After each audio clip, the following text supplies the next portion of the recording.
পৃথিবীতে অনেক মানুষ এসছেন আবার চলেও গেছেন, যারা আপনার আমার চাইতে অনেক ভালো কোরআন বুঝতেন, কিন্তু তারা ইতিহাসের আস্থা করে নিক্ষিপ্ত হয়েছেন, তারা হারিয়ে গেছেন, তাদের নাম নিশানা সব মুছে গেছে।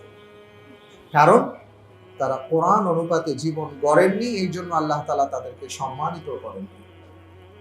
পৃথিবীতে এমন অনেক মানুষ আছেন, সমাজ যাদেরকে কোনোদিন চিন্তাও করতে পারেনি, সমাজের মানুষ কোনোদিন তাদেরকে গণায়ও ধরে নেই, কিন্তু ওই মানুষটা যখন কোরআনের সংস্পর্শে এসছেন, এই মানুষটা এমন হয়ে গেছে যে যতদিন এই পৃথিবী বেঁচে থাকবে ততদিন পর্যন্ত প্রত্যেকটা মানুষ তাদের নাম উচ্চারণ করবে। সুবহানাল্লাহ।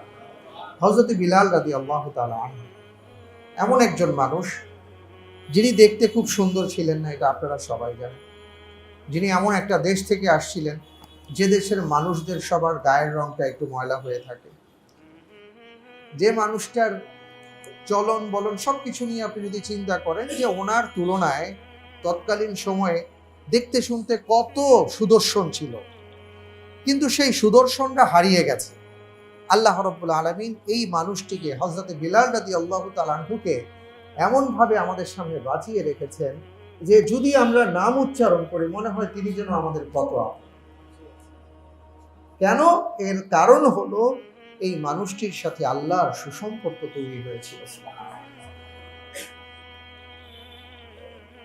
আপনাকে যদি জিজ্ঞেস করি বা আপনি যদি আমাকে জিজ্ঞেস করেন যে সাইফুল ভাই, আপনি আপনার যারা আপনার আত্মীয় স্বজনের মধ্য থেকে যারা গত হয়ে গেছেন, যারা ইন্তেকাল করেছেন, আপনি গুণে বলেন তো যে আপনি তাদের কথা দিনে কয়বার স্মরণ করেন, কয়বার উচ্চারণ করেন?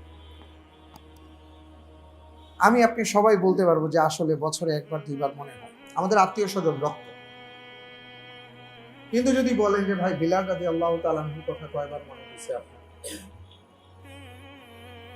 তাহলে আপনি বলবেন যে আসলে এই জীবনে অন্তত পক্ষে 1000 বার তো তার নাম উচ্চারণ করা হয়ে গেছে। এটা কেন? এটা হলো ঈমানের কারণ। আল্লাহ তাআলা তাকে সম্মানিত করেছেন। সুবহানাল্লাহ।